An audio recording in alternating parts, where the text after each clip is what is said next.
I couldn't stop smiling as I walked into the restaurant, the subtle hum of chatter around me mixing with the soft clink of champagne glasses. My parents were already there, standing near the corner table with that proud glow that made me feel like I'd won the Nobel Prize instead of just a promotion. The banner above read, "Congrats, Ethan, Regional Manager Extraordinaire." A little over the top, maybe, but who cared? I was 28, and I had finally reached a milestone they seemed to actually notice. Mom's eyes sparkled as she fussed with the wine glasses. Dad leaned in to pat my shoulder a little too hard, and I caught myself thinking, this is exactly how it's supposed to feel. All those late nights at the office, the extra certifications, volunteering for every high-visibility project, they were worth it. Every single achievement of mine had been noticed, praised, celebrated. Every single one. And then, for a fleeting second, I remembered my sister. Just a memory, a younger me watching her hand in hand with Mom at her school recital, smiling nervously as applause washed over everyone else but her. Mom clapped politely. Dad offered a nod. It was underwhelming. My chest tightened for a moment I tried to ignore, because the truth was blunt and unavoidable. Every success of mine was met with admiration. Every step she took was background noise. I could feel the contrast sharper than ever tonight, surrounded by laughter and sparkling lights. Mom and Dad here focused on me. My sister? Not here, not even a mention. I took a sip of champagne, savoring it, and let the reality settle. This is what it's like to be the golden child. To be the one who gets the spotlight, the applause, the endless, "We're so proud of you." And somewhere in the back of my mind, I could hear the echo of my own words from years ago. Every accomplishment of mine celebrated. Every accomplishment of hers ignored, overshadowed, fading into the background. I shook it off. Tonight was my night, my promotion, my moment. And as the laughter and clinking glasses swirled around me, I could feel it. The undeniable, uncomfortable warmth of being their favorite, and knowing, silently, that my sister had never had this. The morning sunlight spilled across the petals in the botanical garden, soft and golden, like it had been waiting for this moment. Jordan was nervously fidgeting with the small velvet box in his pocket, his smile barely containing the words he was about to say. I couldn't breathe fast enough, couldn't stop smiling. And then, he asked. The ring, the words, the nervous laugh, and I said yes before my heart could catch up. I wanted to shout it, to call everyone I loved, to let the world know this was my story too. I grabbed my phone immediately. Mom has to hear this first. 3 rings, 4, 5. Finally, she answered. "Hey, Mom!" I gasped, words tumbling out faster than my heart could beat. "Jordan proposed last night. I said yes." Silence. Not even the delayed gasp I'd imagined, not even a hint of excitement. "Oh, that's nice," she said flatly, like she was commenting on the weather. The words sank into me, heavy and cold, like stepping into a room I didn't recognize. I tried to fill the gap, to explain. "We're planning an engagement party in 3 weeks. Your presence would mean so much to us. Jordan's parents are flying in, and I booked a little venue nearby." Pause. "Well," she said finally, in that measured, even tone that always made me feel like I was overreacting. "That's going to be tricky. Ethan's company is throwing him a promotion party in Chicago that weekend. We already bought the tickets." I laughed, the kind of nervous laugh that doesn't reach your eyes. "Wait, you're serious?" "Sweetheart, it's a big deal. Regional manager at 28? Not everyone gets that kind of recognition." I wanted to scream, "Mom, I'm getting engaged. Doesn't that count too?" But my voice stayed calm, the calm that comes when you've learned too young to expect excitement from the people you wish would care. "You've always been independent," she added, almost as if reading my mind. "I thought you'd understand. We'll do a dinner another time." I hung up, staring at the phone like it had betrayed me. Jordan found me in the kitchen a few minutes later, saw my face without needing to ask, and just held me. For the rest of the day, I lived in someone else's life. The golden child celebrated across the country, while I stayed invisible in my own family's eyes. Everything about Ethan's life had been marked with pride and applause. When he stumbled, his failures were excused. When I excelled, my success was expected. And now, on the very day that should have been mine, it felt like the pattern hadn't changed. The world I had imagined my parents cheering for me in had dissolved into shadow, the same shadow I had known all my life. I wanted to cry. I wanted to rage. Her silent victory was profound. She had reclaimed her dignity and voice through art, not confrontation. Camille noticed the subtle satisfaction in Ellie's eyes, a quiet pride that no amount of parental neglect could ever erase. For once, the power dynamics of the family had shifted, and it didn't require revenge. Only honesty made visible. The room's energy had changed. Respect was finally directed where it belonged, and the family had no choice but to witness it.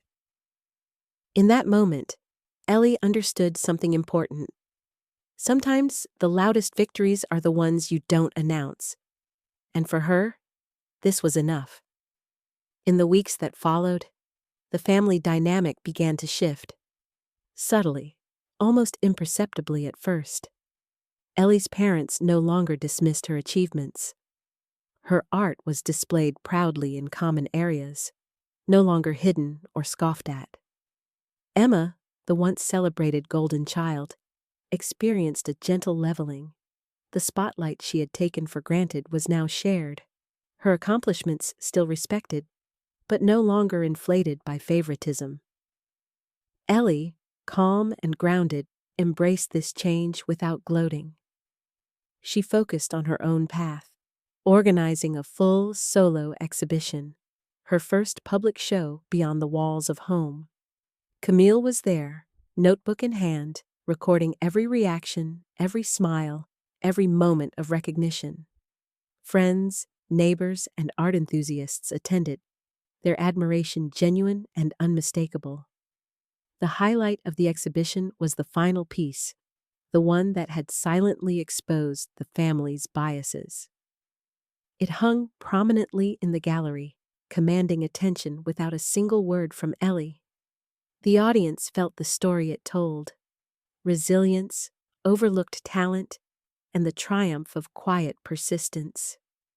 Camille noted the expressions on people's faces: awe, understanding, and respect. Ellie stood a few feet away, observing the scene.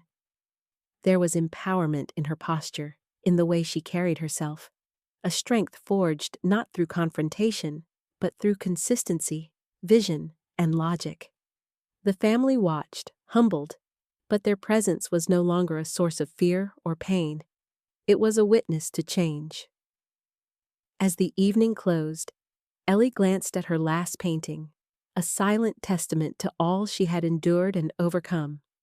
For the first time, she felt fully seen. And in that moment, it was clear. The horizon ahead was hers to define, bright and limitless, shaped by talent, determination, and a courage that had quietly rewritten her story. I stood in the doorway, holding my champagne glass a little too tightly. The apartment was buzzing, friends laughing, music floating from the living room, and the warm smell of food filling the air. My heart was full, yet heavy at the same time. I wanted to celebrate, but a small part of me couldn't stop noticing what was missing. Then my phone buzzed, a notification from Facebook. I opened it, expecting a friend's selfie or a funny meme. Instead, there it was, a post from my parents' account. "So proud of our boy."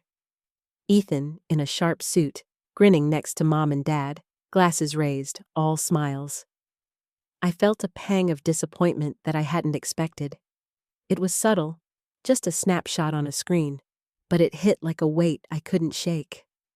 The contrast between their pride for Ethan and the silence about me felt like a quiet punch. Meanwhile, in the living room, Ethan scrolled through the same feed. He froze, eyes narrowing slightly, jaw tightening. For the first time, he noticed how clear it was. He was always first, always celebrated, while someone else, someone who deserved recognition, was quietly overlooked. Something stirred in him, a small prickling of conscience. He glanced at my engagement decorations, at the people who genuinely loved and celebrated us, and a sinking realization began to settle. The spotlight wasn't fair. It never had been. Back in the doorway, I took a deep breath and smiled at a group of friends waving at me to join a toast. The laughter, the hugs, the warmth, it was mine, and it was real. But under it, a simmering frustration remained, a quiet fury that couldn't be ignored. And somewhere across the room, Ethan watched, a shadow crossing his confident expression. Recognition, guilt, maybe even fear that the balance had shifted, that the world wasn't quite as simple as he had believed. In that moment, our stories, my joy, my frustration, his realization, were colliding silently. The night was beautiful, yes, but it was also electric, charged with truths that hadn't been spoken, and the tension between what was celebrated and what was ignored hung thick in the air. It was just the beginning. My phone buzzed late that night. Ethan's name flashed on the screen. I hesitated before answering, my thumb hovering, a knot tightening in my chest. "Hey," he said, voice quieter than I expected, almost hesitant. "Hi," I replied, trying to keep my tone neutral. I saw the post about tonight," he began. There was a pause thick with something I hadn't expected, regret. I wanted to call and explain, I guess. It's complicated. You know how Mom and Dad are." I laughed bitterly, a short, sharp sound. "Complicated? Ethan, they celebrated you while our engagement was happening. I can't even—" My words trailed off. The anger was real, but so was the sting of disappointment. I know, he said quickly. "And I don't like it either. I don't know how to change them. I've tried. Sometimes." His voice cracked slightly. Vulnerability, finally. And in that instant, something shifted in me. I realized just how long I had let myself be overlooked, how many times I had given them the benefit of the doubt, how easily I had accepted silence as love. "I see," I said softly, holding back tears I didn't want him to see. "I think I've been too easy to ignore." Ethan went silent. I could hear him breathing, unsure, tangled between loyalty to our parents and a dawning understanding that things had gone too far.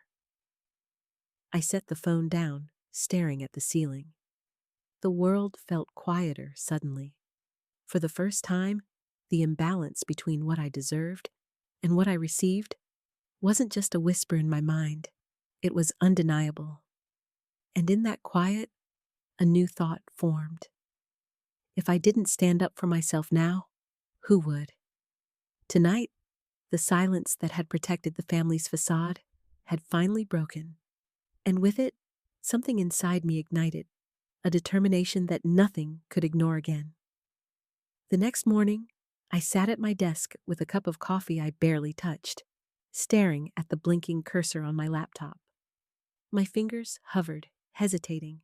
Finally, I typed, not accusations, not rage, just truth. I wrote about the engagement party that was overshadowed, The small moments of favoritism I'd buried for years, and the quiet ache of always being second in my parents' eyes. I kept it honest, sharp, but calm, like I was telling a friend, not attacking a family. Click. Publish. Hours later, I almost forgot about it, until Ethan's text popped up. I just read it. Wow. I had no idea it felt like this. I'm sorry. Reading his words, I felt a mix of vindication and disbelief. He finally saw it. The same brother who'd always been celebrated had never truly noticed my pain. And then the shares started. Comments poured in. I thought I was alone in this. My parents did the same to me. Thank you for putting words to something I couldn't. The post went viral faster than I expected. People related. People felt it. Strangers from across the country were recognizing themselves in my story. Meanwhile, Ethan read, reread, and stared at the screen. I could almost hear his thoughts in the words he didn't text. Guilt. Shock. A first real taste of understanding how deep the favoritism went. Twist? The story wasn't just about me anymore. Our family's private imbalance had become a public conversation, sparking debates, shares, and supportive messages from thousands who had lived the same invisible pain. And in that chaos, something shifted between Ethan and me. He wasn't just my brother anymore. He was finally a witness. The ocean stretched out like a ribbon of glass, catching the morning sun as Jordan adjusted the floral arch. I stood a few steps back, taking it all in. The scent of salt, the gentle crash of waves, and the laughter of friends created a bubble of perfect calm. This was their moment. Every detail reflected who they were. Careful, thoughtful, joyful. Not a hint of pretense, no competition, no need to impress anyone but themselves. I watched her laugh, her hair catching the sunlight, eyes sparkling with excitement, and felt a pang I couldn't ignore. It was more than just envy, it was recognition. She deserved this, every single bit of it. Ethan. I could feel him before I even turned. His posture stiff, jaw tight, eyes scanning, measuring. I knew what he was seeing.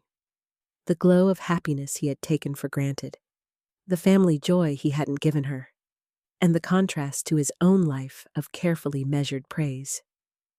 He stayed on the edge, silent, as if approaching too close would shatter the moment. But even in silence, his guilt spoke louder than any words. The irony was sharp. While she had built a world of support, warmth, and love around herself, Ethan was finally forced to confront what he had ignored for so long, the imbalance that had shadowed our childhood and the times he had chosen comfort over fairness. For me, standing there, camera in hand, arranging final details, it was a bittersweet serenity. Joy wrapped around me, but I felt the shift in the air. A recognition in him that things could no longer be unseen. The wedding wasn't just an event, it was a turning point, a symbol that happiness could exist outside the framework of favoritism. And Ethan, for the first time, was seeing it clearly. The morning sun spilled across the white sands as guests trickled onto the beach, chatting, laughing, glasses of champagne in hand. But something was off. I scanned the crowd and noticed the empty seats near the front, her parents. Not a hint of them anywhere. I should have felt a pang of disappointment for her, but I didn't. Instead, a quiet pride filled me. She stood there in her dress, radiant and composed, utterly herself. Nothing missing, nothing broken. This wedding wasn't about them. It was about her joy, her life. Ethan lingered at the edge of the crowd, posture stiff, hands buried in his pockets. I could feel him calculating, weighing whether to step forward, to intervene, to apologize, or just watch silently as history unfolded without him. Then Aunt Claire appeared, smiling warmly, stepping into the sunlight as if she'd been waiting for this exact moment. She was the third-party witness, the quiet voice that had always seen us clearly. She gave the bride a gentle hug and whispered, "You deserve this, all of it." And just like that, a subtle but powerful justice unfolded, not the dramatic courtroom kind, but the sort of validation that resonates deep inside. It was recognition from someone who truly understood, and the look in Ethan's eyes confirmed it. He saw it too, and he couldn't deny it any longer. The ceremony began, and laughter, tears, and vows mingled with the ocean breeze. She didn't need anyone else to approve her happiness. She had built it herself. And Ethan, standing silently, knew that some truths, long ignored, were finally undeniable. I stared at my phone as the message appeared. "We saw your post. We're not ready to talk yet, but we're listening." For a moment, I felt the old, familiar ache, the hope that maybe, just maybe, they'd finally see me. But then I exhaled, slow and steady, and realized something powerful. I didn't need their approval anymore. My happiness wasn't theirs to grant. Jordan squeezed my hand, his smile grounding me, reminding me that love and support could be chosen, not demanded. For the first time, I felt completely untethered from the past. Every slight, every comparison, every shadow of neglect, it didn't define me. I did. Across town, Ethan scrolled through my blog post again, his face a mixture of guilt and awe. He saw the ripple effect, the people connecting with my story, the recognition of countless others who had felt invisible. And my parents, finally, faced the quiet weight of what their favoritism had done. But none of their realizations could take away my moment. I stood on that beach, barefoot in the sand, sunlight on my face, and I laughed, not out of defiance, but out of pure, unshakable freedom. I had created my own joy, my own family, my own life, and for the first time, it was fully mine.